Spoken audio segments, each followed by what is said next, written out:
Et bonjour à tous, bonjour à toutes, bienvenue à ce nouvel épisode des Bonhommes de lutte. Je suis Tifo, il est Cy Young, nous sommes vos Bonhommes de lutte. Cy Young avec ta belle merch, comment ça va? La belle merch, certain. Pas donné, par exemple. Non, Non. par grosse indiscrétion, combien était-il Donc, au stand? ça coûtait la moitié du prix du billet. Et sac, ok, Fait que, ouais. fait que le billet première rangée qu'on avait était 100 $. Fait que faites le calcul rapide. Pour un T-shirt, c'est ça. C'était pas donné. Puis, petite déception, par exemple, avec ce T-shirt-là, c'est que c'est comme une image qui est collée. Fait que quand ça va passer au Euh, lavage, ça va tout se défaire. ah, Fait que, on parlait de belles cordes à linge, là, 2 semaines, je pense. Fait que lui, ouais, il aura pas le choix ouais. d'y aller sur la corde à linge. Là. Si t'envoies ça à la Oh, sécheuse, une fois, il est scrap. Là. oh oui, mais même à laveuse, Colin, tu sais, mes t-shirts, j'ai pas l'habitude de les mettre dans la sécheuse. Puis j'en ai eu là, avec des designs comme ça, puis ça s'est magané. Fait que je pense pas que ce t-shirt-là va avoir une grosse espérance de vie. Ben, j'espère que Mais lui, que je devrais mettre dans mon panier demain sur Pro oui, Wrestling Tees. il est Écoute, beau. il est Il est super beau. beau parce que moi, du linge de lutte, normalement, j'essaie de m'en trouver que je peux mettre dans la vie de tous les jours. Oui. C'est pas facile. Comme justement, Joe Hendry, j'aime beaucoup celui que tu portes, mais malheureusement, je me vois pas aller travailler avec ça, un dos dans la chest. Moi non plus. Moi Fait non que plus. je me suis déjà commencé un petit tour sur Pro Wrestling Tees, là, des petits trucs dans la collection Owen Hart et Lucha Underground. Fait que. Ouais, mais tu sais, il y en a des beaux, là. C'est juste Oh que oui. je suis d'accord avec toi, là. À un moment donné, je veux pas que ça fasse trop t-shirt de lutte non plus. Ouais. Puis il y en a que c'est affreux. Comme cette semaine, on a échangé un peu là, des nouveaux t-shirts sur Hey. le WWE Shop. Oh my goodness. Hein? C'est toi, je Allez pense qu'il voir l'avait ça. envoyé dans le Oui, disque. Hey. ouais, c'est moi qui ai envoyé ça. Parce que j'avais vu ça passer dans mes courriels. Bref, c'est horrible comme t-shirt. Tu sais, LA Knight, Ah, il y c'est a trois, dégueulasse. il y a 3-4 modèles de couleurs différentes, mais toujours avec sa veste noire imprimée par-dessus. Fait que tu as un t-shirt qui simule un t-shirt avec une veste imprimée. Bref, C'est comme, je veux pas insulter personne, mais ceux qui mettent des t-shirts de Tuxedo, là, ouais, vous avez en l'air plein de ça. ça, les amis. Je vous En plein l'annonce, ça. là. Ah, on peut les juger. Moi, je les juge. C'est pas Je beau, suis pas, là. Come on. je suis pas Jean Héroldi, mais il y a des estis de limites. En plein ça. Ah, Seigneur. Mais non, à Mais c'est part de pas ça, ça. ouais, c'est ça, à part ça, tout ça va bien. Ah, ben oui, ben oui. C'est aujourd'hui que je franchis une dizaine et c'est aujourd'hui que j'ai 40 ans. Oh! Yes! Joyeux anniversaire, monsieur. Ben, en fait, faut changer ton nom pour Cy-Hold, là, mais ça. Ouais. Fait que ouais, c'est aujourd'hui que je vais commencer ma crise. Oh, ok, avec la décapotable, ça s'en vient. Oh, ouais. Bon, les sites mais Ashley Madison, c'est plate, ça est fermé, malheureusement. Ça a-tu Bon. fermé? Oh, je suis. De mon souvenir de cette saga-là, j'imagine que oui. En tout cas, le nombre d'abonnés a dû baisser en estime à part Oh, de ça. tabarouette, il y en a une couple qui ont dû se checker là-dessus. Mais Eh, ouais, fait que, mais tu sais, c'était dans quel film? Je pense que c'était dans Horloge biologique. Ça disait, non, il disait, là, il allait avoir 40 ans. Ah, j'ai toujours mon petit plan 40-26, là, quelque chose comme ça. Fait que, ça fait mon oncle. Ça fait bonhomme. Hey, ça fait eh. bonhomme. Ben, on est dans le podcast pour ça, Colin, des Ah bonhommes ouais, de écoute, lutte. regarde, ça va être quelqu'un qui représente la génération qui a précédé la mienne, donc C'est ça. malheureusement, ça implique que tu es un petit peu plus âgé. Ouais. Fait que, mais sinon, non, ça va très bien, très bien. Puis les vacances qui arrivent bientôt, c'est bien le fun. Fait que, on est heureux. Perfect, ça. Puis tout ton bord, ça se passe Euh, bien. Ah oui, C'est ça se passe tranquille. bien. J'ai combattu un petit rhume en début de semaine. Ah, la fameuse Que... grippe d'homme. Ben, surtout le virus ramené de garderie, je te dirais. Là, mais Ah, c'est ça, là. Ça, là, c'est l'enfer. ben écoute, C'est- c'est quand même pas si pire parce que je savais que ma fille était malade lundi. Fait que je l'ai Mhm. gardée à la maison pour à travailler avec côté de... En fait, je travaillais puis elle était à côté de moi. Fait que là, je voulais Ah mettre de oui. quoi à TV, j'ai trouvé un film, puis j'en ai profité pour y faire de l'éducation que chaque enfant doit passer au travers. Et je lui ai montré la bande-annonce du film Mighty Ducks, le Oh premier. oui! Quack! Et Quack! là, Quack! oui. Quack! Et étrangement, à ma surprise, elle a accepté de l'écouter. Elle Ouais! a tripé, elle riait. Puis, tu sais, elle a juste 3 ans. Là. Je veux dire, c'est quand même Ben des oui. affaires assez simples à comprendre aussi. Elle a trouvé ça drôle. Et là, bon, la journée était quand même longue. Donc, ensuite, elle m'a demandé le deuxième. Donc, j'ai fait écouter le deuxième. Fait que Wow! non, j'ai pu en profiter pour lui montrer Ah, des classiques de films Mais, jeunes quand même. mais ça, par rapport au Mighty Ducks, là, j'ai eu une déception. Le premier jour que je me suis abonné à Disney+, je me suis abonné sur le tard un peu, là. Mais, tabarouette, tu sais, ils ont fait une série, Mighty Ducks, Ouais. mais ils l'ont enlevé. Fait qu'on Et peut puis même plus... là, hein? Et puis là, fait qu'on peut même pas l'écouter. J'étais déçu. J'étais fâché, même.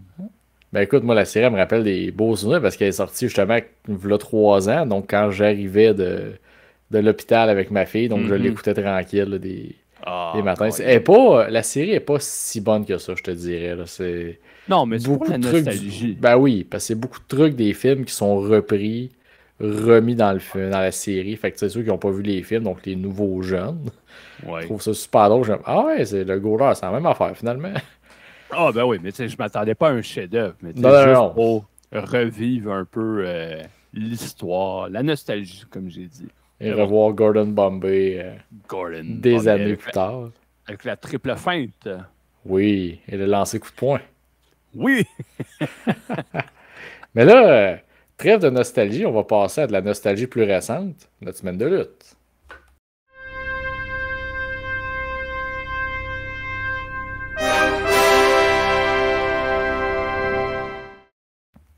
Oh yeah, la semaine de lutte. Qu'est-ce que t'as écouté cette semaine?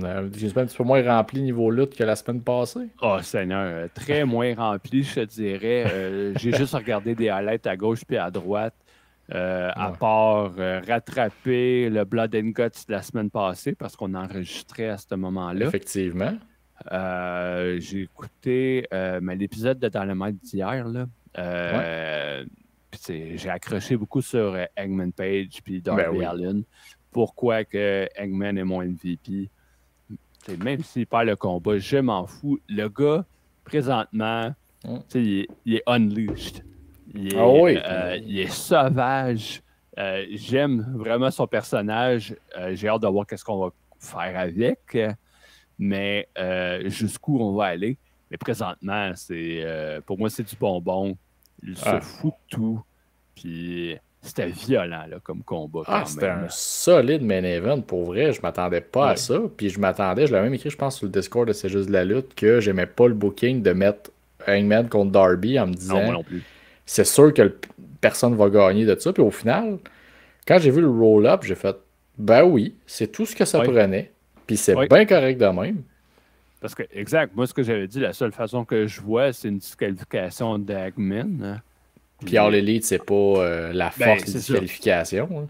Hein. En écrivant ça, j'avais pas pensé justement que All Elite, c'est pas leur force, les DQ. Ni les count-out d'ailleurs, parce que l'arbitre Non. était assez lousse, je te dirais. Lousse, c'est plus lousse rendu là. C'était de l'arbitrage de série, ça là. Vraiment.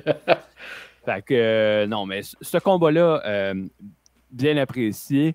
Mais dans ma semaine de lutte, mon moment marquant, si je peux dire, c'est j'ai écouté WWE Legends Paul Heyman. Oh! Fait que, ouais. Encore une fois, c'est une production WWE. Hein? Fait qu'on nous montre le meilleur de leurs employés. Mais j'ai bien aimé l'épisode. C'est beaucoup plus que le biography sur la ECW qu'on avait critiqué il y a un mois ou deux. Fait que, cet épisode-là, on voit un Heyman que dès son jeune âge, il était persévérant. Là. À 14 ans, Colin, il a réussi à obtenir un backstage pass pour un show Madison Square Garden comme photojournaliste. Bref, il était déterminé.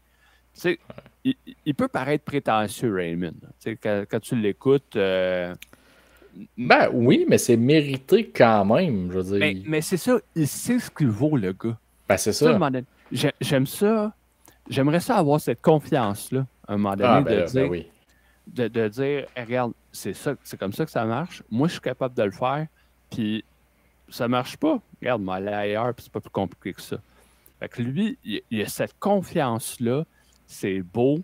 Bon, ça lui a joué des tours aussi, là, des fois. Parce que, tu sais, il faut que tu t'entendes avec les bonnes personnes.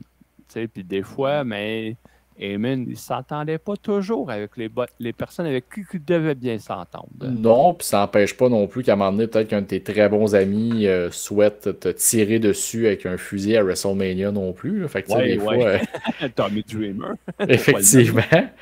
Donc, des fois, ça tenait avec les bonnes personnes, c'est de faire les bonnes choses. Ouais. Fait que, tu sais, Okay. moi, j'ai aimé l'épisode. On a parlé, tu sais, que Eamon, oui, c'est un manager à l'écran, mais c'est pas juste ça, là. Ben non. Il travaille en arrière avec les lutteurs. Tu sais, mettons un Brock Lesnar, un Roman Reigns. Oui, il est leur manager à l'écran, leur avocat, whatever le titre, mais en arrière-scène, il travaille avec eux autres pour partager de l'expérience puis voir, hey, regarde, tu peux pousser ça, tu peux pousser tel aspect, puis let's go, on y va. Fait que, tu sais, un esprit créatif, puis un commentaire qui est quand même assez unanime, c'est que il voit chez toi ce que tu ne vois pas nécessairement toi-même. Oh, c'est fort, ça. Fait que, tu sais, il est capable d'aller voir quelque chose en toi puis de te le faire ressortir pour que tu sois capable de shiner. Ben, pis c'est vrai, je veux dire, on pense à, mettons, le début du brand split à SmackDown, mettons 2003 dans ce coin-là. C'était lui là, qui était le big guy backstage, qui bookait, puis que... Ben, c'était lui le booker. Ben, c'est ça. Puis il en parle justement dans cette émission-là. Tu sais, c'était SmackDown qui avait les meilleurs codes d'écoute que Raw. Ben oui. Puis c'était comme pas normal, entre guillemets, parce que c'était Raw, ton show fort de compagnie. Mais SmackDown avait des meilleurs codes d'écoute. Il en parle dans le combat. Pas dans le combat, excuse-moi. Le documentaire. On parle un peu de son départ à la fin 2006, après le célèbre pay-per-view Oh mon Dieu. de Dismember. Bref, en tout cas, moi j'ai bien aimé. Et puis, Eamon, c'est un triste raconteur. Le défaut que je veux dire de cette émission-là, beaucoup trop de musique. Beaucoup trop de son, une trame de fond qui fait qu'elle est forte et qu'on n'entend pas nécessairement qu'est-ce que les gens disent. On entend, mais c'est juste que ça vient interférer. La musique, elle veut ajouter de l'émotion. Je le comprends. C'était Eamon qui est en train de parler. Tu es capable d'avoir de l'émotion juste avec Eamon qui parle. Ouais. Ben, c'est la différence un peu entre les documentaires 100% de WWE, mais donc tu vas sur le network, où tu as des moments où quand le lutteur parle, tu entends le lutteur parler. Il n'y a pas de musique en arrière.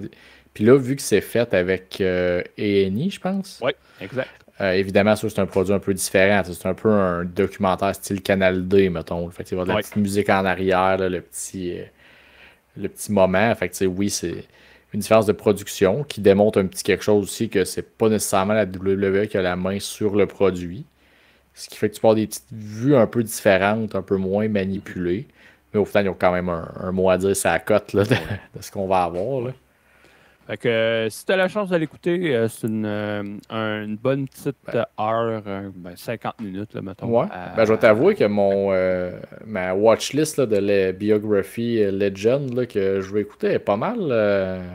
Elle se remplit. Là. Je vais aller réécouter celui de Miz, même si j'ai l'impression que c'est un peu un repackaging de son 24 qu'il y a eu il y a 2 ans. Là. Ouais, sûrement. Moi aussi, je l'ai sur ma watchlist. Parce qu'on dira ce qu'on voudra, mais j'aime bien The Miz. En tout cas, la personne et tout ce qui a amené, tout ce qu'il a fait. Là. Ah, c'est cool pour toi. Bon, c'est cool, c'est un beau rebound pour un podcast. On va le considérer. T'as-tu d'autres choses dans ta semaine de lutte? Non, c'est complète ma semaine de lutte. Fait que je te passe le crachoir. Ben oui, ben écoute, moi aussi j'ai écouté Dynamite hier. Je vais t'avouer que j'ai pas. Tu sais, le combat Osprey Archer, c'était correct, mais tu sais, quand tu vois le booking de Archer depuis son arrivée à l'Elite, ça perd un peu l'effet de monstre qui fait vraiment peur. Mais j'ai quand même aimé l'après-match. Tu sais, le côté. C'était un peu interminable, là, mais que le côté de Kyle Fletcher qui vient sauver Will Ospreay, puis que bon, tu sais très bien qu'il va finir par turn dessus, là, c'est une évidence, c'est écrit gros dans le ciel, là, mais je trouve que je suis content qu'on veuille faire de quoi avec Fletcher, alors qu'on aurait juste pu, comme bon, son partner est blessé, on va le mettre de côté, puis tant pis, il fera rien. Fait que j'ai bien aimé ça. Sinon, effectivement, le main event, c'était bon. La semaine passée, on enregistrait pendant que c'était arrivé, mais les débuts de Camille en tant que bodyguard de Mercedes Moné, j'aime pas du tout.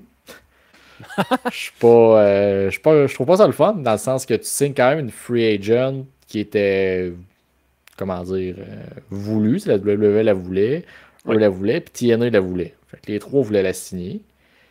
Puis malheureusement, tu as fait encore passer, ben pas encore, mais tu fais encore passer un nouveau pour un second violon. Oui, tu sais, c'est pas la meilleure lutteuse, on s'entend. Elle est pas. Je suis même pas prêt à dire qu'elle est bonne dans le ring. Mais. Elle a une présence. C'est ça. Puis là, tu l'amènes. Puis là, son nom, en tout cas, il me semble, c'est Camille Brickhouse. Ben, de Brickhouse. Là, c'est rendu son surnom à cette heure. C'est une Brickhouse. Mais tu sais, je suis pas très fan qu'elle soit comme pognée dans l'ombre de Mercedes juste pour faire un tag team à un moment donné avec Jimmy Hayters puis Britt Baker. Fait que, tu sais. Elle arrive un peu de la même façon que Maria May est arrivée. Comme les seconds violons un peu de Moné. Comme Maria May qui est arrivée et puis qui était le second violon de Tony Storm. Puis là, à un moment donné, Maria a servi contre Tony. Est-ce que Camille va faire la même chose sur Moné? Je veux dire. C'est sûr que oui. Est-ce qu'elle aurait pu commencer autrement? Oui. Mais bon. Laissons les choses aller, on va voir comment ça va se passer. C'est en plein ça. Fait que moi, c'était pas mal ça pour Dynamite, mais comme tu sais, Raw, je l'écoutais plus par highlight. J'ai vu qu'il y avait une espèce d'émission de détective trouvé qui a saccagé le locker room du Judgment Day. J'ai même pas vu ça. Ouais, le locker room a été un méga trash un peu. Fait que là, tout le monde, faut qu'on pense que c'est Liv Morgan, mais là, les enquêteurs de l'Internet check du stock comme quoi ça pourrait être Dominique ou finalement. Fait que j'ai hâte de voir, mais ça, on va reparler peut-être plus tantôt de nos prédictions SummerSlam. Mais mon highlight de la semaine qui va mener à ma MVP et que j'ai écouté NXT mardi. Et évidemment que oui, il y a eu le fameux concert de Joe Hendry. Oui. Où j'ai vraiment pop quand je me suis rendu compte qu'il chantait son ancien thème d'entrée.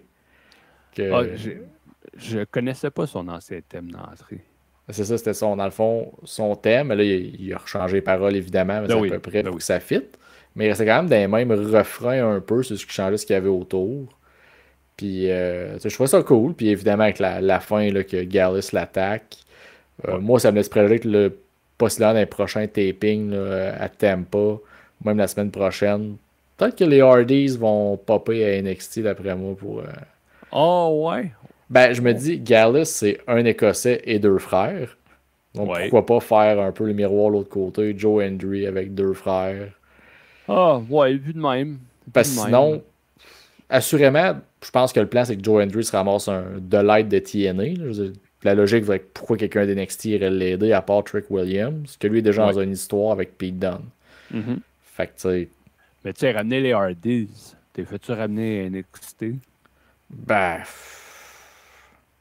Veux pas, les Hardys, ils ont plus le même... Comment dire, ils ont plus la même étoile depuis qu'ils sont partis. Même avant qu'ils partent. Jeff, je veux dire, ça fait des années que l'étoile est pâlie, là, et on la voit quasiment plus, là, fait que... Je suis putain... En tout cas, NXT serait comme parfait, la foule pas prêt, parce que justement, c'est des noms plus gros, que cool, sont à NXT. C'est sûr, ça pas prêt, mais tu sais, je fais juste me mettre dans la tête des dirigeants de la WWE. Quant à faire une collaboration avec TNA et puis que les Hardys viennent, est-ce que tu veux vraiment les faire arriver à NXT ou tu veux les amener sur le main roster? Bon. Mais peu importe. C'est à voir parce que Joe Hendry, je pense que c'est aujourd'hui dans un podcast qui a révélé qu'il y avait un contrat avec TNA, un contrat avec NXT. Puis qu'en plus, c'est ça, il s'entraînait au Performance Center, que c'est la première fois que ça arrive dans l'histoire de la compagnie.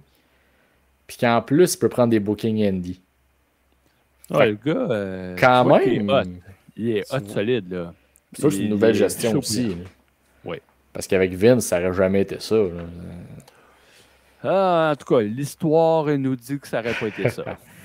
Fait que, ouais, ça, le show en général, il était bon. On a eu beaucoup de matchs féminins. Il y en a eu 4 quand même sur le show. Ben, NXT, il y a beaucoup de matchs féminins. Oui, on prend le temps de bâtir justement oui, Sol Ruka est très style Young Bucks, là, fait beaucoup de spots plus que de la lutte, mais quand même, ça varie un peu la carte. Puis on a pu voir finalement une défense de titre tag team de Unholy Union. Ah oui, c'est vrai. Parce qu'il faut se rappeler son championne. Oui.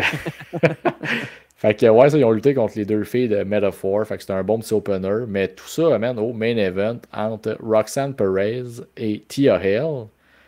Pour la deuxième année de suite, ils s'affrontaient à Great American Bash, puis ils nous ont sorti un solide combat.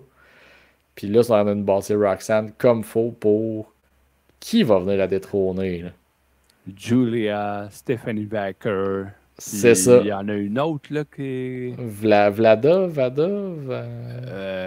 Hey boy, je peux même pas le dire le nom, là, je m'en souviens plus. Bref, une troisième, avec un nom de 5 lettres. Ouais, écoute, tu savais. T'as lu qui était intéressante, quoi? Ben, ouais. J'ai juste lu comme quoi que ça allait être un trio assez solide, ces trois-là. Bon, est-ce qu'on va être ensemble? On n'a aucune espèce d'idée, là, mais c'est juste que c'est 3 signatures, que c'est 3 femmes qui peuvent amener de la solide lutte. Ah ouais, puis encore une fois, la division féminine d'NXT s'arrange pour avoir de la relève pour encore facilement 2 ans facile.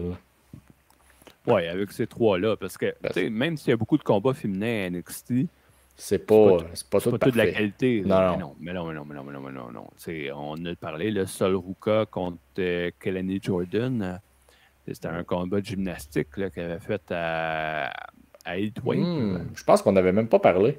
C'est la semaine qu'on n'a pas pu enregistrer. C'est vrai, c'est la semaine qu'on n'a pas pu enregistrer, que je t'aurais dit, ils sont athlétiques, mais c'était de la gymnastique qu'ils faisaient dans le ring. Ben, c'était carrément un combat Will Ospreay Ricochet, mettons, il y a quelques années. Fait. C'est ce que je lis sur les internets, parce que j'ai jamais vu un combat Ricochet Will Ospreay. Ben, c'est pour un public qui aime ça. Il faut que tu aimes les. Oui. Si tu veux un combat de lutte, tu n'aimeras possiblement pas ce combat-là. Ouais. Puis, de toute façon, moi, c'est ça, comme tu dis, oui, ils ont encore du stock à apprendre à NXT. Oui. Mais justement, ils leur donnent de la TV, ils leur donnent du temps, ils leur donnent de la place. Sauf que là, par contre, ça se peut qu'il y ait une couple qui passe au coup près. Là, parce que là, tu amènes une Vacker, tu amènes une Julia. À un moment donné, ils vont pas tous challenger en même temps pour Roxanne. Là, fait que ça va prendre du temps ailleurs. Non, puis il faut qu'ils suivent. Est-ce qu'ils vont tous être capables de suivre le rythme de ces il y a ça, parce que justement, Julia puis Vacker, si les filles suivent pas, après, ils vont avoir des petits des reçus qui vont se donner. Ou sans que ce soit des reçus. Juste mal paraître comme une Mercedes Moné contre Stephanie Vacker. Ah ouais. Moné, moi, je trouve pas qu'elle avait bien paru dans ce combat-là. Effectivement, puis c'est Vacker qui en a sorti bien. Puis Moné, c'est une femme d'expérience. Je fais juste imaginer les moins expérimentés de NXT. C'est correct, il faut qu'ils apprennent, mais ça se peut que ça soit difficile un peu. Mais bon, on va voir comment ça va se passer. Fait qu'en résumé, ma semaine, c'était à peu près ça. Écoute, comme je te dis, NXT, j'ai aimé bien des affaires. Ils ont continué No Quarter Catch Crew. Que là, Ren Sinclair est venu sacrer une claque d'en face à Davian Heights. Ça me rappelle un peu le style de coaching à la William Regal. Fait qu'il y a dessus essayer d'avoir un petit côté comme ça. J'ai hâte de voir. Fait que sinon, je trouve mon compte encore à NXT cette semaine. Je suis bien content, mais là, on va tomber un peu plus dans la nostalgie. C'est l'été, c'est le fun. Les vacances s'en viennent. On va parler un peu de SummerSlam, l'autre bord, sur nos chaises berçantes.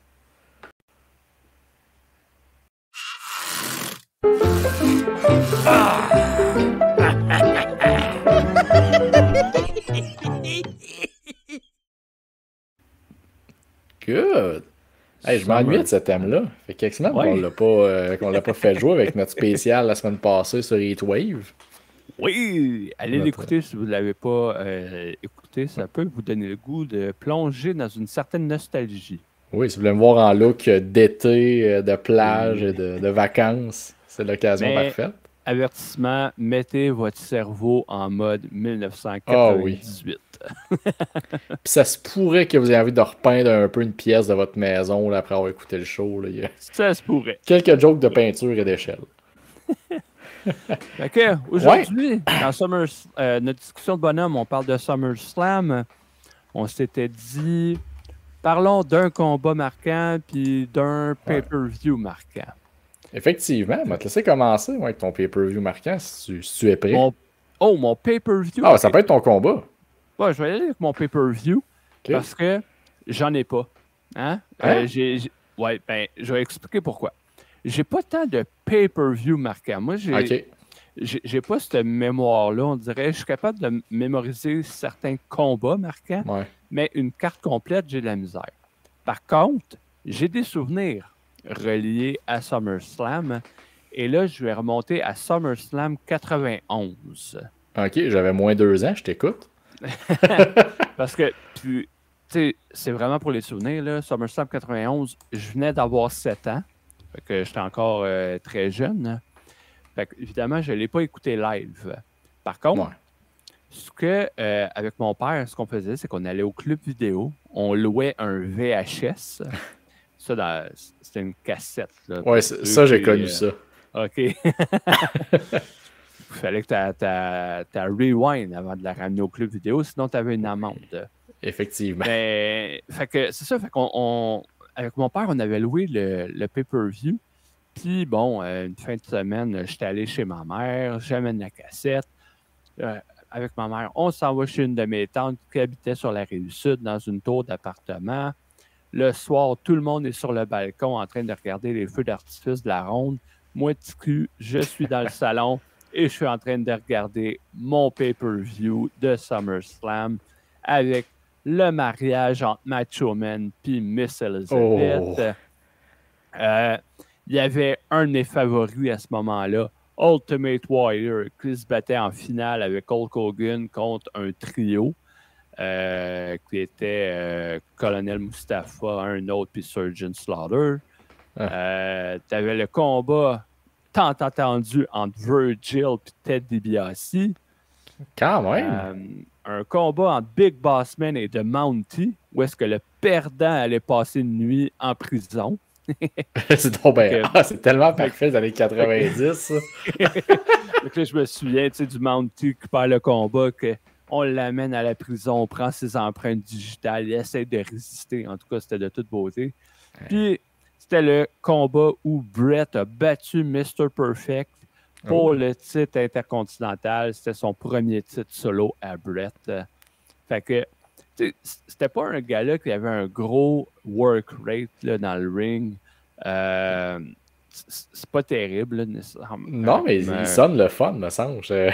Il y a des affaires divertissantes là, quand même.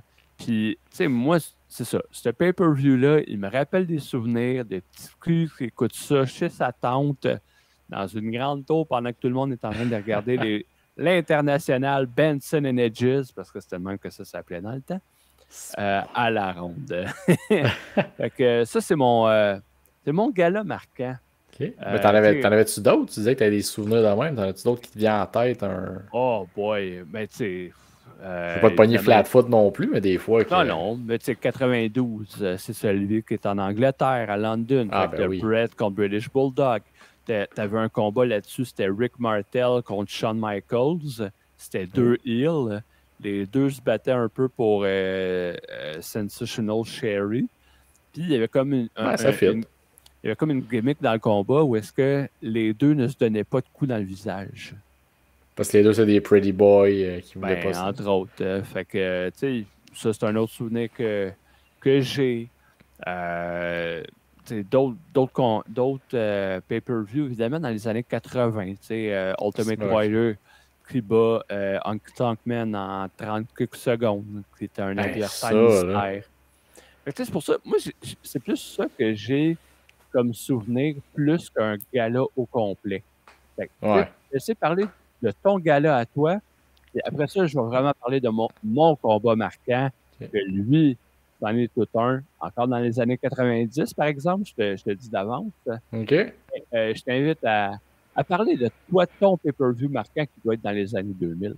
Ben, effectivement. Puis écoute, ça fait du sens. Puis pour moi, SummerSlam, c'est synonyme de, tu sais, je suis en vacances, surtout avant que je commence à travailler comme étudiant. Dans le sens, en vacances, moi, je fais l'aller-retour chez ma mère une semaine, chez mon père l'autre, et ainsi de suite. Fait que là, bon.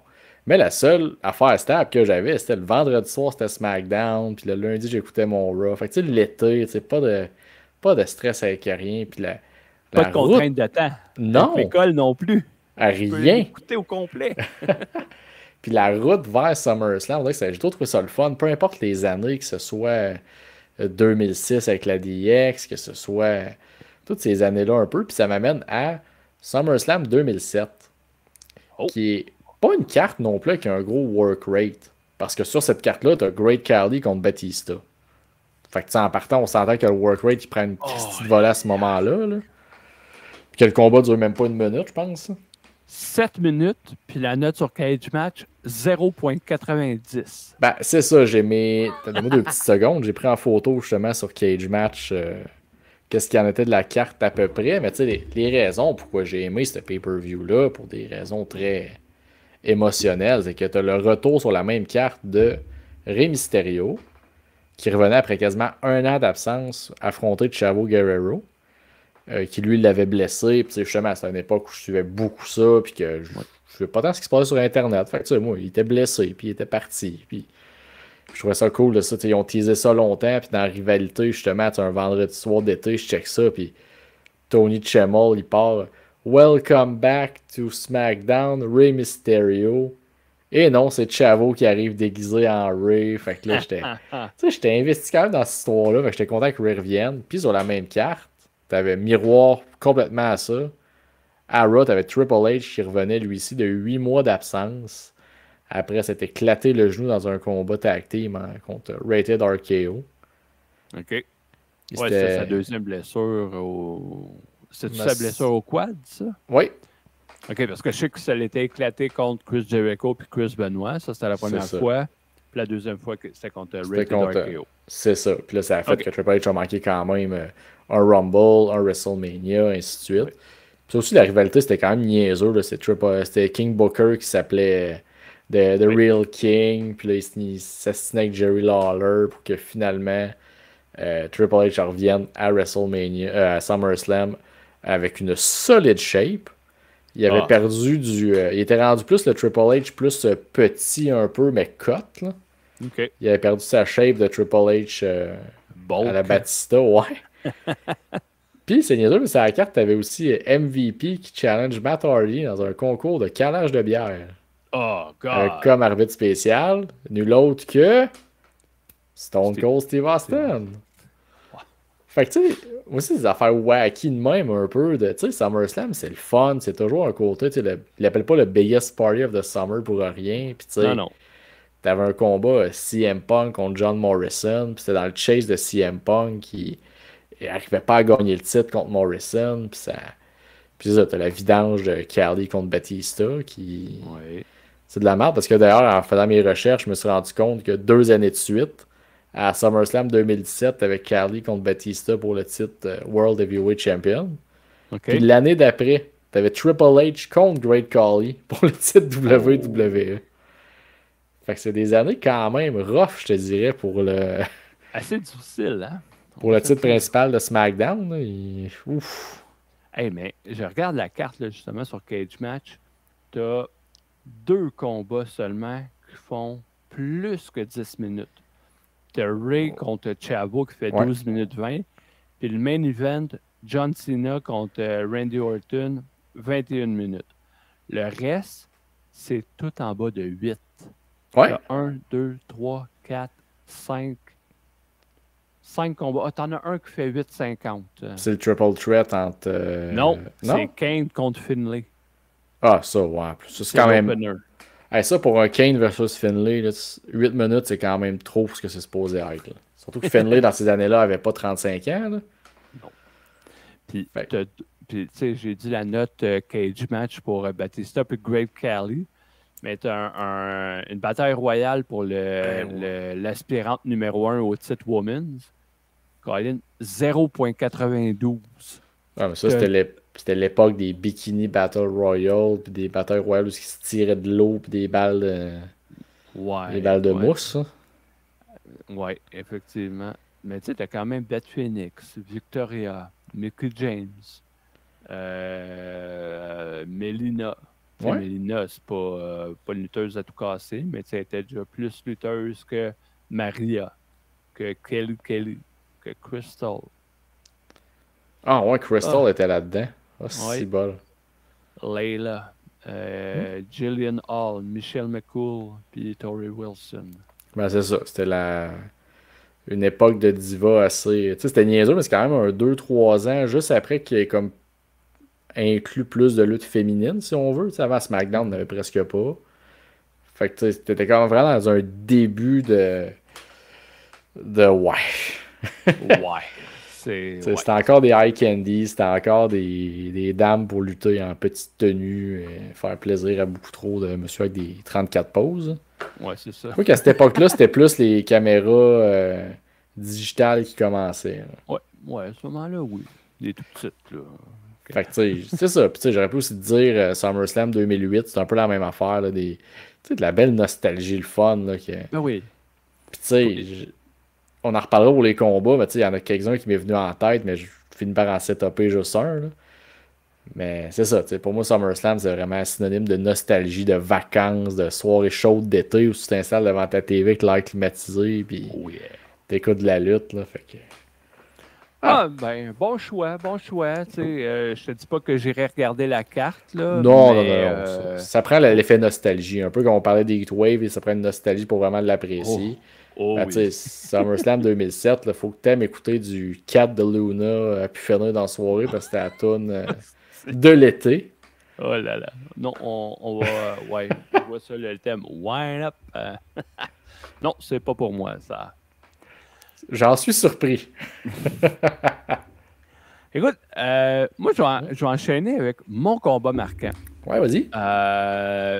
C'est un combat qui, sur Cage Match, il y a 9,19. Oh, crème. Meltzer avait vraiment donné 5 étoiles. C'est un combat qui a duré 32 minutes. Puis, dernière petite info, ce pay-per-view-là, il a été présenté un lundi. Fait que c'est la première et dernière fois que SummerSlam était présenté un lundi. Et c'était en 94. OK. Le match Bret Hart qui défend son titre mondial dans un Steel Cage match contre son frère Owen. Ah, ben oui. Un Oui. excellent combat. Ça, c'était la bonne vieille cage avec des gros cage poteaux bleue. bleus. Tu sais, elle n'était pas aussi haute que les cages d'aujourd'hui. Hein? Tu sais, les cages d'aujourd'hui, Hey. tu es sa troisième corde, tu es obligé de te donner une swing pour monter par-dessus. Dans ce temps-là, tu étais sa troisième corde, ta tête et tes épaules même, ils Dépassait quasiment, ouais, c'est ils ça. dépassaient. Puis c'était un combat où est-ce que tu n'avais pas d'arbitre dans le ring. Vraiment, là, l'objectif, c'est des calices de la cage si tu veux gagner. Fait que, tu sais, si on y va avec un peu d'histoire, c'est une rivalité entre Bret et Owen qui avait commencé au Survivor Series 93. Fait que, Ouais. en novembre précédent. Il y avait eu leur combat à WrestleMania 10, que Owen avait gagné, mais que Bret avait gagné la ceinture plus tard dans le main event. Après ça, il y a eu le King of the Ring 94, où est-ce que Jim Neidhart, l'ancien partenaire de Bret, s'assurait que Bret conserve sa ceinture contre Diesel. Fait que Diesel avait gagné par disqualification. Puis, mais Neidhart, lui, il était dans le coin d'Owen pour gagner le King of the Ring. Fait que dans le fond, de cette façon-là, il s'assurait que Owen était en position d'obtenir un combat de championnat contre Bret. Tu sais, ça, c'est pour la petite histoire. Puis, mais tu sais, c'est un combat, là, pour vrai, que moi, je trouve mémorable. Il n'y a pas de sang. Il n'y a pas de sang dans ce combat-là. Puis, tu sais, un combat de cage, dans le temps, c'était combat de cage égale du sang. Oui. Mais les deux, ils n'ont pas voulu faire ça. Puis je pense que même McMahon ne voulait pas qu'il y ait de sang parce qu'il y avait tous les aspects de. Il y a plein de groupes anti-violence un peu sur le dos, là, puis tout ça. Fait que il y avait peut-être des raisons. Mais même Brett, il ne voulait pas mettre de sang là-dedans parce que on veut pas se tuer là, pour gagner les deux frères, mais on veut montrer quand même notre domination sur l'autre. Ça a toujours été un peu ça leur rivalité, l'espèce, le petit frère qui veut se prouver à l'autre puis qui veut lui montrer qu'il est aussi bon. Exactement. Fait que, tu sais, ça n'a jamais été de l'animosité à vouloir s'arracher à la face comme les Hardys ont déjà fait ou comme. Non, vraiment pas. C'est ça. Fait que, tu sais, c'est un excellent combat. Puis j'ai lu aussi pour la petite histoire, Brett, ce qu'il voulait faire à la base, c'était un combat d'échelle. Mais c'est parce que Sean a fait un combat d'échelle à WrestleMania 10, qui est un peu la même année, tu sais, à 4 mois d'intervalle. Fait que, en fait, je peux pas refaire un combat d'échelle à si court intervalle. On va faire le combat en cage. Ouais, puis surtout que c'est Sean qui l'a fait qu'il doit avoir un petit côté de c'est pas vrai que je vais passer après Shawn Michaels pour. Ben, à la base, de toute façon, c'est Brett et Sean qui avaient eu le premier combat d'échelle. C'était non télévisé, je pense, ou en tout cas, c'était pas. Ben, c'était, je pense, à Calgary, quoi de même, me semble. Ouais, bref. Peu importe où, je sais que ça n'avait pas été diffusé dans une émission hebdomadaire ou dans un pay-per-view. C'était dans un gala bidon, un peu. Là. Il avait fait ce combat-là. Puis Sean, mais il a repris l'idée de faire un combat d'échelle à WrestleMania 10 avec Razor Ramon. Fait que Brett n'a pas pu le faire. Mais ça nous a donné un combat de cage qui est magique. Avec la fin où est-ce que les deux sont à l'extérieur. Brett assomme la tête d'Owen sur la cage. Owen perd pied. Tombe suspendu avec les deux pieds dans les barreaux parce qu'il y avait de la place pour faire ça. C'est pas aujourd'hui que tu pourrais faire ça. Non, aujourd'hui, tu peux pas. Mais dans ce temps-là, tu pouvais. Fait que là, tu vois Owen qui est carrément suspendu par les pieds. Brett qui descend d'une marche ou deux. Il saute en bas et voilà la victoire. Fait que, non, ça, c'est mon combat marquant de l'histoire de SummerSlam. Il y en a d'autres, là, des très bons. Mais lui, encore là, avec l'aspect nostalgie, il vient me chercher. Ben, écoute, avec raison. Je veux dire, des frères Hart, quand ils les mettaient ensemble dans un ring, c'était bien rare qu'ils ne sortaient pas de la magie. Puis... C'est de la poésie. Puis surtout, connaissant Brett, il voulait montrer au monde l'autre bord. Là. Regarde, moi, vous en sortir, moi, de la lutte. Là. Pas essayer de pour jouer au gars musclé qui sait pas lutter. Là. Entre autres, puis je vais mettre mon frère en valeur aussi. Ben oui. C'est un combat. Owen a été mis en valeur à WrestleMania 10. Pas juste avec la victoire, avec la qualité du combat. Il a gagné King of the Ring, fait que c'est sûr qu'on croyait en lui. Mais là, avec un autre combat avec Brett, dans une cage, oui, il a perdu, mais il a fait de Christy de belles affaires. Puis je pense que c'est comme un combat qui a solidifié sa place un peu dans l'échiquier. Définitivement. Fait que c'était mon combat. Mais là, moi, je suis curieux d'entendre le tien, par exemple. Ben écoute, on reste encore dans les années 2000. On reste encore dans une thématique de cage, mais une cage de l'enfer. Oh, OK. Ouais. Le Hell in a Cell match entre Undertaker et Edge à SummerSlam 2008, l'année d'après. Et je m'en souviens pas. C'est que mon petit côté histoire aussi, c'est qu'il y avait une rivalité qui durait depuis quand même pratiquement un an. C'est que quand Edge avait volé la valise Money in the Bank à Mr. Kennedy, qui s'était blessé en prenant des substances illégales. Oui. Fait que là, évidemment, Edge gagne la mallette le lundi. Que fait-il le lendemain soir aux enregistrements de SmackDown? Cash sur Undertaker. En plein ça, après un match de cage, justement, avec Batista. Et Edge devient champion. Et là, part une rivalité, justement, qui... entrecoupée de rivalité avec Batista aussi, là, mais que finalement, c'est ça, à un moment donné, bref. Edge regagne son titre à TLC contre Undertaker, avec pas TLC, dans un TLC match à Extreme Rule contre Undertaker. Puis la stipulation, c'est que si Undertaker perdait, il était banni de la WWE.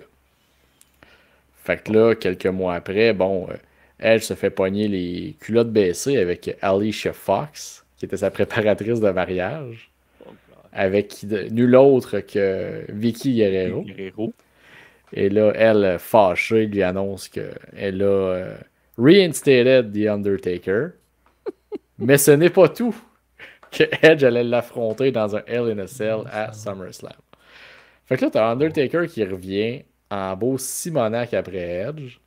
Puis t'as Edge qui s'est aliéné de sa familia, qui avait Chavo, Vicky, les Major Brothers. Et une dernière personne que personne ne se rappelle, Bam Neely, qui était le bodyguard de Chavo. Hey boy! Non, on se souvenait pas de lui. C'était un genre de. Ouais, c'était un genre de Bull Buchanan Wish. Ouf, fait que ça en dit beaucoup.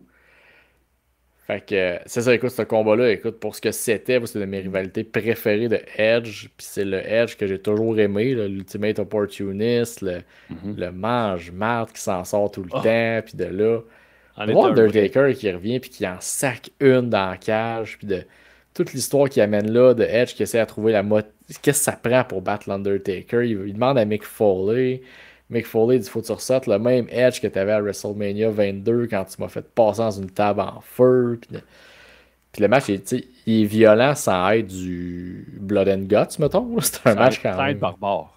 C'est ça. Fait que c'est un combat que j'adore qui finit avec Undertaker gagne.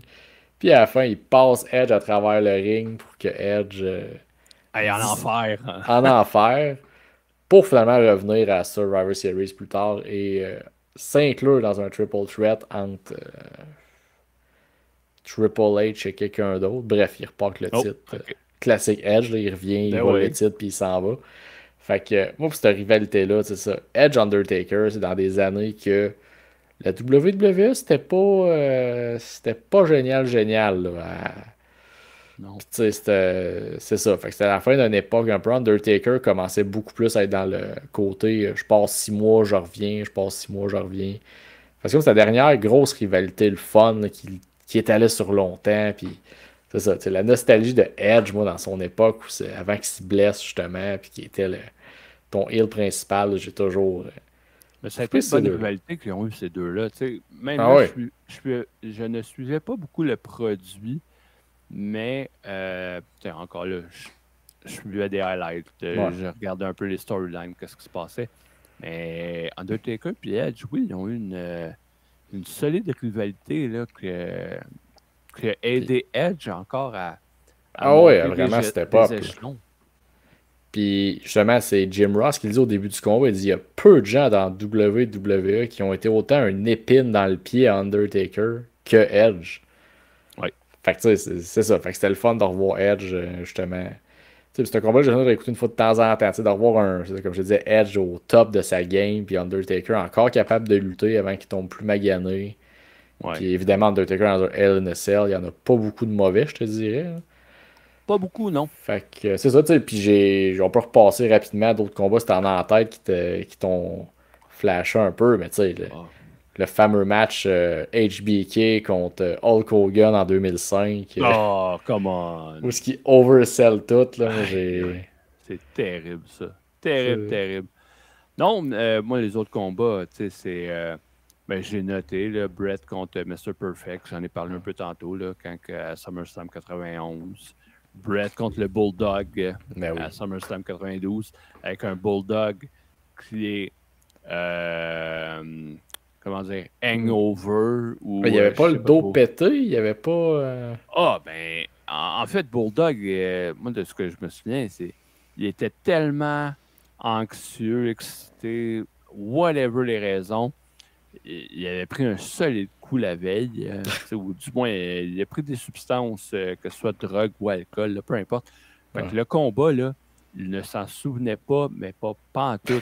Fait que c'est Brett qui a collé toutes les shots dans les rings. Il a traîné le combat de A à Z puis pour bien faire paraître le Bulldog. Fait que, quand tu regardes ce combat-là puis tu connais l'histoire, tu dis « Oh shit, Brett, là, il a fait un masterpiece. » C'est un petit bon beau-frère, là. On va se le dire. Il a fait un esti de masterpiece avec ce qu'il avait devant lui. Fait que, tu sais, c'était pas mal les combats que j'avais. Sinon, il y a un combat que faudrait que je revoie. C'est Ken Shamrock contre Owen Hart dans un Lion's Den. Oh Qui est, shit, ok, ça doit être quelque chose, ça. qui est l'ancêtre du Fight Pit. Ouais. Fait que un Fight Pit, il n'y a pas de corde, hein, si je me trompe pas. Non, le Fight Pit, c'est pas une cage. Ben, c'est une cage avec une plateforme en haut. Mais que, ok. Mais y a-tu des cordes? Il me semble qu'il Je n'y a pense pas que de non. cordes. Fait que le Lion's Den, c'était un peu la même affaire. C'était comme un octogone, mais à plus que 8 côtés. Ouais. Puis, tu sais, c'était vraiment un tout petit rond. Ça faisait comme un vase un peu. Oui, tu avais une plateforme, mais c'était où est-ce qu'il y avait l'arbitre. Fait que, Ouais. c'était pas tout à fait la même affaire que le Fight Pit. Mais, tu sais, j'ai vu des highlights justement dernièrement de ce combat-là. Puis, tu sais, des belles souplesses, des belles projections. Je serais comme curieux de revoir ce combat-là, voir si c'était aussi bon. Ben, c'est ça, il y a le fun de SummerSlam. On a plein de combats de même qu'on se rappelle, qui ont des trucs le fun de même. Puis... Mais il y a 34 ans d'histoire hein, avec SummerSlam. Mine de rien, ça a commencé en 88, 88 le premier. Ouais. Fait que ça fait 36 ans. Puis on s'entend, il y a des affaires wacky que ceux qui aiment ça, ils trouveront. Tu sais, Undertaker contre Undertaker, c'est-tu niaiseux, puis c'est-tu pas un bon combat, mais le fait que ça amène à la légende de l'Undertaker. Ça, c'était tout de suite après le Steel Cage match entre Bret et Owen. Tout de suite après. Fait que, mais tu sais, ce combat-là, c'est pas pour le combat, c'est pour l'histoire. Fait que, c'est en plein ça. Autant que tu parlais de l'Ultimate Warrior tantôt, il revient péter Honky Tonk Man qui avait un record. Ouais. Hey, fais-moi ça aujourd'hui. Là. On appelle ça Becky Lynch qui revient squasher Bianca Belair puis qui se fait huer en dehors de la place. Ouais. Puis on se rappelle que le Warrior, c'est pas la réaction qu'il y a eu.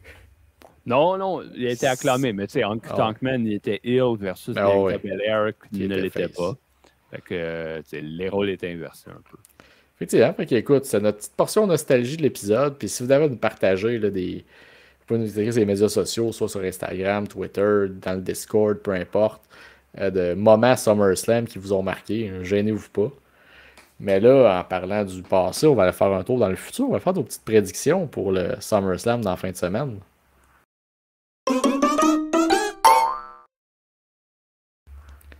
Les prédictions de SummerSlam qui aura un pre-show de 3 heures. Eh oui, j'ai lu ça. C'est quoi ça, cette niaiserie-là, Colin? Ben, ça fait du sens quand tu y penses. Ah, ben oui, c'est plein de bon sens. Non, 3 heures plus un gala de 4 heures, 7 heures. On critique All Elite Wrestling, mais tout ça a du sens. Ouais, mais t'es-tu un fan de football, toi? Oui. OK. Qu'est-ce qu'il y a le samedi, mettons, pendant la saison de football de la NCAA? Ouais. Le show, mettons, le pre-show qui appelle là, un peu là, avec Pat McAfee, justement, qui est là, College Game Day. Faites mes petites recherches, ça dure 3 heures, ce show-là. Ouf. Et ça fait des codes d'écoute de 2 millions. Oh, fait que je me dis qu'il y a un public pour ça. Il y a du monde qui veulent entendre des gens parler du sport qu'ils vont écouter. C'est clairement ça que la WWE essaie de reproduire. Là. Ça n'a pas de sens. C'est sûr que c'est ça qu'ils veulent faire. Là. Probablement. En tout cas, qu'ils l'essayent, puis ils verront bien qu'est-ce que ça va donner. Bah, c'est ça. Fait que, je m'assirais pas 3 heures de temps à écouter du monde jaser du show qui s'en vient. Moi non plus. Surtout si c'est Booker T. Fait que... Soccer. Fait que, en fin de semaine, je pourrais... un moment donné, je pense la semaine prochaine, il faudrait que je sorte l'historique de nos prédictions. Parce que j'ai fait pas pire, ça. Ah, t'es mauvais. Ah, ben, c'est sûr que je suis moins conservateur un peu. J'essaie d'avoir du fun en faisant mes prédictions. Moi, ben, moi aussi. Fait que, commençons avec le premier combat. CM Punk contre Drew McIntyre avec Seth Rollins comme special guest referee. Il m'a dit que dans la soirée, c'est pas mal le plus difficile à prédire, celle-là. Ah ouais? Ben, il y a tellement de possibilités pour la suite, mais je pense que CM Punk va gagner. OK. Moi, vois-tu, je m'attends à un McIntyre qui gagne. Parce que le fait qu'il ait mis Seth Rollins comme arbitre, tu sais, Rollins va rester face, mais tweener un peu plus parce que on se rappelle, actions have consequences. Oui, moi je me dis juste que c'est 3 individus qui ont ou des 3 individus, qui ont chacun leur agenda personnel, si on veut, dans l'histoire. Fait que c'est comme dur de se dire un plus que l'autre en tête. Oui, il y a une logique à ce que Drew gagne, puis il y a une logique à ce que CM Punk gagne. Dans les deux cas, d'après moi, Seth Rollins, il a son mot à dire sur le gagnant, ça c'est sûr. Là, mais... Ça, c'est sûr. Fait que ça là, c'est un 50-50 d'après moi. 50-50. Deuxième combat.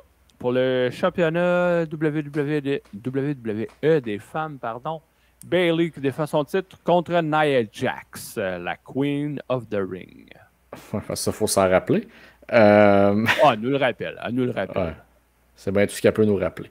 Mais non, écoute, je pense que Bayley va gagner ça. Puis mon petit wild guess, peut-être un petit cash-in après, dépendamment du comment va le combat. Pas mal d'accord que Bayley va le gagner pour parce qu'il y a d'autres raisons. À un moment donné, il ne peut pas avoir trop de changements de titre et il y en a d'autres dans la soirée. Ouais, ok. Fait que, autre combat féminin pour le championnat du monde des femmes, Liv Morgan qui défend son titre contre Rhea Ripley. En parlant de changement de titre, il n'y en aura pas dans ce combat-là. C'est assurément, tant qu'à moi, Liv Morgan va garder son titre. Excuse.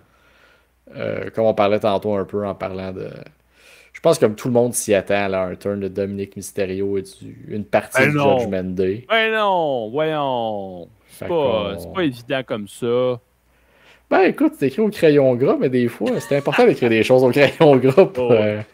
Je suis d'accord avec toi. C'est Dominic a une intervention, puis c'est Liv qui repart avec la ceinture. Ouais. Championnat des États-Unis, Logan Paul qui défend son titre contre LA Knight. Yeah! Vous fâchez son t-shirt sur le www.shop.com si vous aimez pas ça avoir l'air beau en public. C'est là. Ça n'a pas de sens. OK. Est-ce qu'on a un changement de titre ici ou Logan conserve? Si tu m'avais posé la question hier, je t'aurais dit Logan conserve. Avec sa gaffe médias sociaux d'aujourd'hui, jeudi le 1er août, je te dis changement de titre, LA Knight repart avec la ceinture. Vois-tu, moi, même sans sa gaffe d'aujourd'hui, d'après moi, LA Knight l'emportait. Ouais. Je suis pas un gros fan d'LA Knight à long terme. Mais... Moi non plus. Mais tu sais, il y en a bien là-dedans que je suis pas fan. Mais regarde, on vit avec. On peut pas y empêcher de gagner un titre. Non. Un autre combat. Beaucoup de combats de championnat sur cette carte-là. 6 sur 7. Le nombre de titres qu'ils ont, j'espère. Oui, il y a ça. C'est une bonne chose. Il y a beaucoup de titres tag team de défendus aussi. Hey, ça là, est-ce que ça n'a pas d'allure? T'as aucun combat par équipe sur cette carte-là. C'est tout du mano-mano. C'est...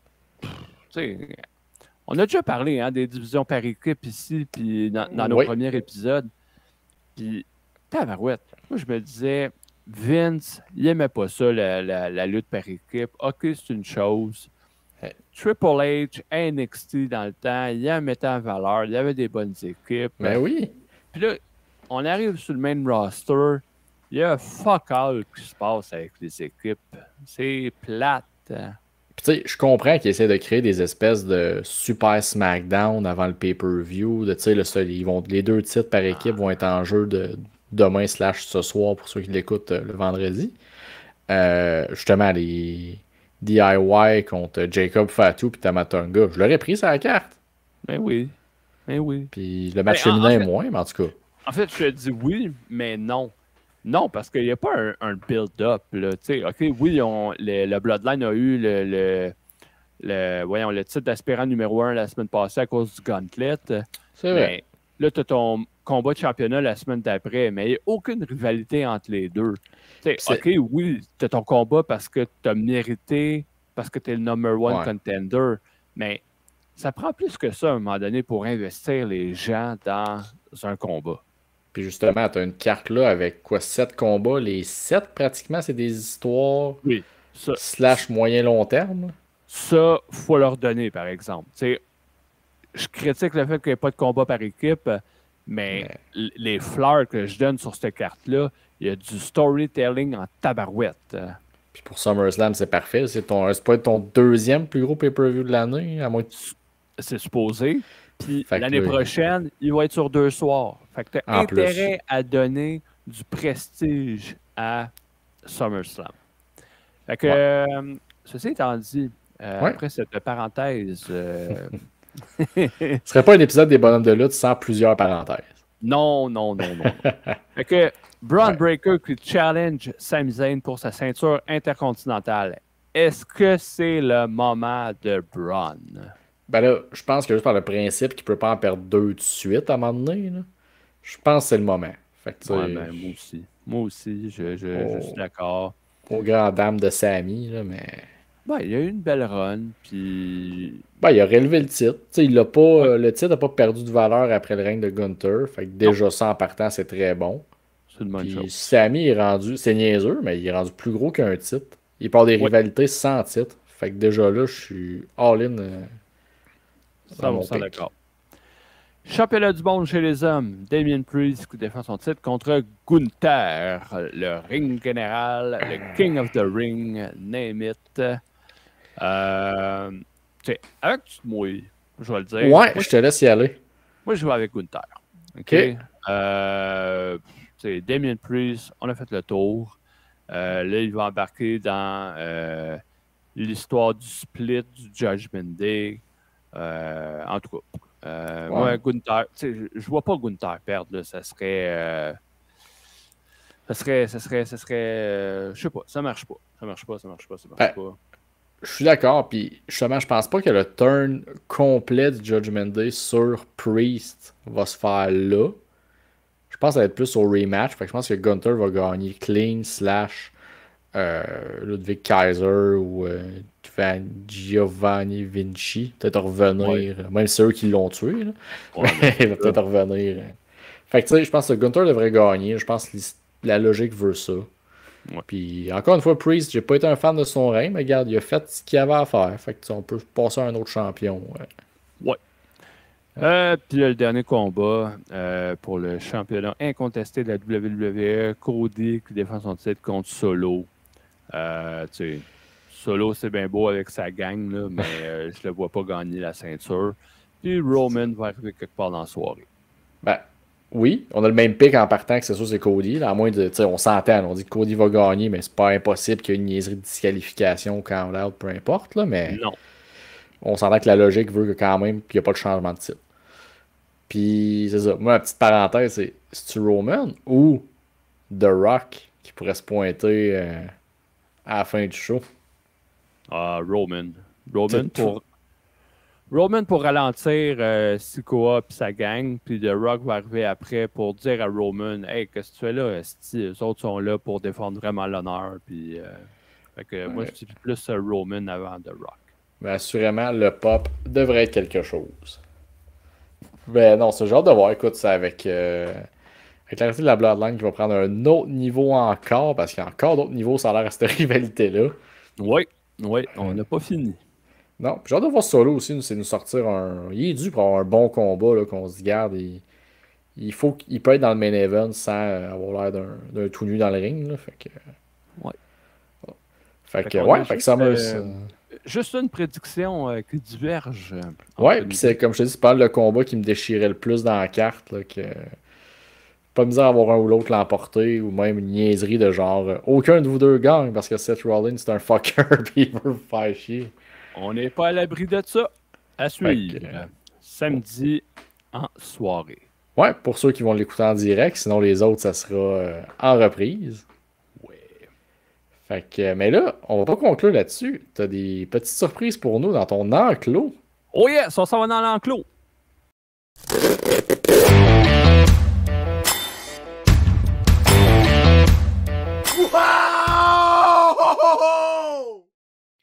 Hey, moi, c'est ce cri-là que je m'ennuyais. Hey, ce thème-là aussi, je m'en ennuyais. Ça fait une couple de semaines quand même, l'enclos aussi, là, qu'on... Depuis Ouais, que t'as ben, sorti une maudite affiche de Chucky T, là, bonne raison de pas y hey! retourner dans ton maudit enclos. Puis, tu sais, on se souvient, hein, l'affiche de Chucky, je l'avais sortie dans le cadre d'un unboxing Oui, du Pro Wrestling Crate. Et ouais. qu'est-ce qu'on a aujourd'hui? Ding, ding, ding, ding, ding!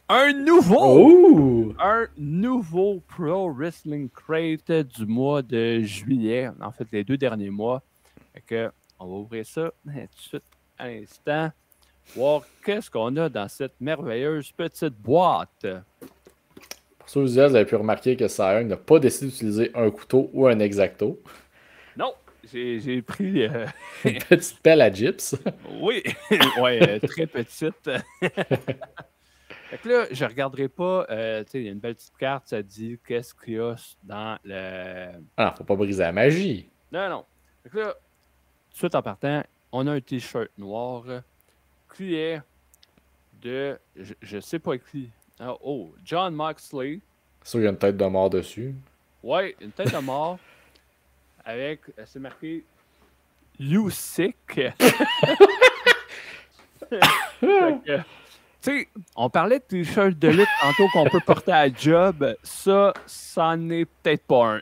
Écoute, pour faire ta pelouse, ça va être parfait. Pour travailler dans le Ouais. cabanon, quelque chose de même, mais pas pour aller à l'épicerie ou à la job. Non, vraiment pas. Fait que, deuxième item, on a un autre t-shirt que celui-là, il est brun. Oh, OK. Et là, on parle de Mankind. Ah! Have a nice day avec sa face, son petit smiley jaune avec le masque de Mankind par-dessus. Nice. C'est Ah, un tu vois, beau- lui, il se porte bien, mettons, des petites commissions rapides, là, ça se porte bien. Pas Ben un oui. souper, mais Non, peut-être pas un souper avec ta blonde romantique, mais tu sais, tu vas à l'épicerie, ça donne un petit message à tout le monde. Hey, passez une belle journée. c'est ça. Fait que- T'es un homme de culture parce que t'as un chandail de lutte. Fait En que ceux qui plein le ça. savent, le savent. Ouais. Là, je pige dans la boîte sans même savoir qu'est-ce que je fais. Et là, j'ai un DVD de la Ring of Honor, Reloaded Tour, un gala septembre 2015. OK. Et je regarde rapidement les combats là-dessus. Le main event qui est un Four Corner Survival. Sûrement que les 4 gars, à la pochette, j'imagine. Ouais, exactement. Mais es-tu capable de les identifier, les 4 gars à la pochette? J'ai réussi à identifier Adam Cole. Oui, bravo. En bas à gauche, ben à ma gauche à moi, c'est-tu le gars des American Wolf? Non. OK. En haut. C'est en fait Adam Cole. À côté de lui, c'est ACH. Oui, oui. Je me rappelle de En, son court parcours à NXT. en dessous d'Adam Cole, c'est Moose. Parce qu'il fait une belle grimace.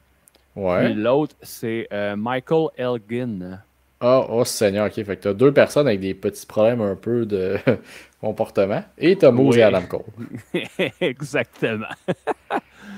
Fait que les autres combats, t'as un Proving Ground match. Fait que ça, c'est comme les Eliminator match là, à la All Elite. C'est Jay Lethal qui était le champion incontesté de la ROH qui se battait contre Stevie Richard. C'est pas niaiseux. Excuse-moi, mais ça me semble que c'est niaiseux. Stevie Richard, qu'est-ce qu'il y a à Proving Ground contre Jay Lethal? Ben, dans le fond, c'est juste si tu veux avoir ton combat de champion. Oh, ouais. Anyway. Après ça, on a Henson contre Christopher Daniels. Henson qui est Ivar aujourd'hui. Ok, oui. Hanson and Rowe. Henson. Non, c'est Raymond Rowe. Ouais, mais leur nom de tag team, c'était Hanson and Rowe. Ah oui. Heavy c'était Machine. les War Machine. War Machine. War Machine. War Machine. War. Après, War. Un autre combat, c'est Matt Taven contre Matt Jackson. Après ça, Roderick Strong contre Takaki Watanabe. J'ai déjà vu le nom, mais jamais vu lutter. Caprice Coleman contre Pepper Parks. Pepper Parks, c'est un nom qui me dit quoi, mais je peux pas dire. Le temps que tu lis ta carte, je vais aller googler ça. Ouais, Pepper Parks. Après ça, on a les All Night Express qui étaient Kenny King et Rhett Titus contre le House of Truth qui était Donovan Dijak et Jay Diesel. Donovan Dijak qui est un ancien. Oui, Dominique Dijakovic ou un ancien membre de Retribution. Oui.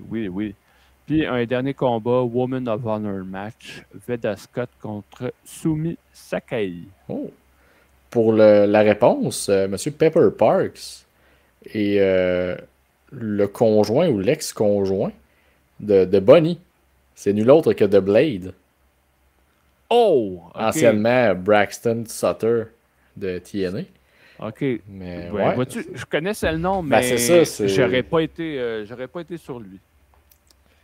Un petit DVD qui peut s'écouter un après-midi pluvieux ou un moment de... Ouais. Après ça, on a un micro-brawler de Ricky Starks. Ah?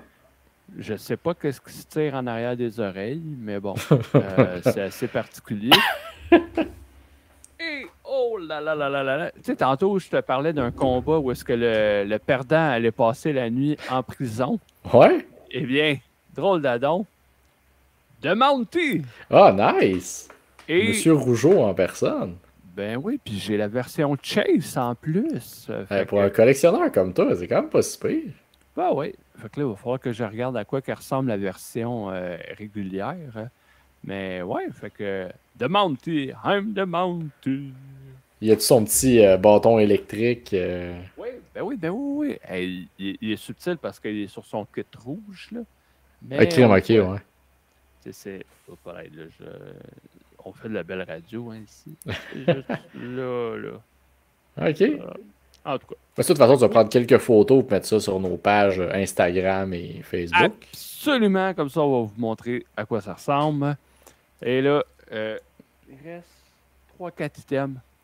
On a une pin de Edge pour Rated R Superstar avec sa petite tête de mort. Évidemment, parce que ça prend toujours des petites têtes de mort. Moi, il faudrait que j'aille un coat en jeans à un moment donné puis que je mette toutes mes pins dessus. Ou un petit jacket à la Triple H ou MJF, là, des manches en cuir. Après ça, on a un petit comic là, avec César ou avec Claudio. Puis, fait que sans me prendre un café. Une petite bande dessinée à lire tranquillement avant de se coucher. Et finalement, on a le ou les 8 par 10. Il y en a pas deux. De best friend, pas de best friend, pas de best friend. OK, je commence par celui-là. On a Penta. Oh, avec son gear de Joker. Ouais, avec son gear de Joker. Moi, je l'apprécie, ce gear-là. Je pense qu'il y en a qui ne l'aiment pas, par exemple, mais moi, je l'aime bien. Mais, hey, la dernière. Ricky Bobby, it's for you, Dana Brooke. Puis, elle a bel et bien signé Dana Brooke en plus. Oh Seigneur, ça va se... Fait que, ça va se livrer chez Monsieur Bobby, ça, je pense. Il y a des chances que oui. Ils vont ça dans son bureau, là, à côté de la photo de ses enfants. Oh, même par-dessus celle de ses enfants. Fait que c'était le unboxing pour ce mois-ci. Des items... Fort intéressant quand même. Ouais, je suis mitigé. Ah, il y a un brawler sur deux qui est beau. Tu sais, Rick Starks, je le trouve pas terrible. Ben, si on se fie aux fans, le mec qui switch à la WWE, il va prendre de la valeur incroyable. Là, ça va être rendu. C'est sûr et certain. Mais non, la pin est belle. Le t-shirt de Mankind aussi. Ben, lui de Moxley est affreux. Oh oui, mais tu sais, pour dormir, encore une très grosse indiscrétion. Ils sont combien par mois ces caisses-là? Eh boy, je me souviens pas. C'est comme... alors, mettons, je fais la conversion en canadien, ça revient peut-être à 60 canadiens. Ouais, t'en as pour ton argent, mais ça dépend des mois, oui. mettons. Oh, oui, mais c'est ça. Puis c'est toujours un guess. Hein. Tu sais jamais qu'est-ce que tu vas avoir. Mais là, le prochain, c'est... il appelle ça Mask and Paint Volume 7. Ça veut dire que Volume 7, évidemment, ils ont déjà fait C'est 6 éditions avant. Hein? On est niaiseux. Mais Nous autres, il y a avoir des plans comme ce Pichon, le gars du 100 livres mouillé en bas d'une échelle. oui. Fait que ça, dans le fond, il va y avoir Ultimate Warrior, les Hardys, Danhausen, les Road Warriors, Max Moon, Gangrel, Mustafa Ali, Revolting Blob. Ça, c'est dans Billy Madison, si je ne me trompe pas. En tout cas, il faudrait que tu regardes tes classiques. Là. C'est un vieux film d'Adam Sandler. Ah, quand il faisait des bons films, ok, ouais. Oui, quand c'était divertissant. Puis, il y a aussi les Teenage Mutant Ninja Wrestlers. Bon, à voir qu'est-ce que ça veut dire. Ça a comme commencé en les Teenage Mutant Ninja. Wrestler. Wrestlers. Fait que, tu sais, c'est ça, c'est une thématique masque, maquillage, peinture faciale. Donc, à voir. Mais là, j'ai cancellé mon abonnement. Fait que je ne sais pas si je vais peut-être attendre qu'ils mettent un 20% de rabais, puis là, peut-être que je vais la commander. Ben écoute, soyez patient. La prochaine enclos va être un spécial Tifo avec ma possible commande sur Pro Wrestling Tees. Il va peut-être avoir quelques petits plus que juste le chandail de Joe Hendry. Nice. Je m'en spottais quelques-uns très intéressants. Puis, il y en a une couple. Il y a bien des affaires que je pourrais présenter aussi. C'est des figurines de KO puis Sammy, des figurines Superstars. Ça, là. Faudrait qu'on se prenne du temps à un moment donné pour juste montrer ça. Ben écoute, on en parlait dans un petit group chat avec en parlant de SummerSlam, Survivor Series à Vancouver, puis à quel point c'était pas toute cette collection-là. Tu préfères partie des premières rangées sans trop de problèmes. Vol payé compris. Ça se peut. Il y a même un génie qui a été dire que je pense qu'il y avait même des parts dans WWE, c'était pas toute cette collection-là chez vous. Je pourrais m'acheter quelques actions, je crois. Ça avait fait notre enclos pour aujourd'hui. Puis ça va probablement mettre fin aussi à l'épisode. Écoute, on va souhaiter un bon week-end à tous ceux qui vont écouter SummerSlam en direct, parce que je sais de sources sûres que certaines personnes vont aller voir du baseball à la place dans une très belle ville. Oui, je ne serai pas de ceux qui écoutent SummerSlam en direct. Je vais aller voir les Aigles à Trois-Rivières samedi. Ensuite, un petit séjour à Québec. Où est-ce qu'on devrait aller au Musée de la Civilisation pour voir l'exposition sur l'histoire de la lutte. Je pourrais vous en parler la semaine prochaine si les plans ne changent pas. Yes, puis on va rappeler que notre collaborateur Firestorm a fourni des accessoires en quantité industrielle pour cette expo-là. Donc, on va peut-être faire une petite place pour une review là-dessus après ça de SummerSlam. Avec plaisir. Fait que, on va souhaiter un bon show en fin de semaine.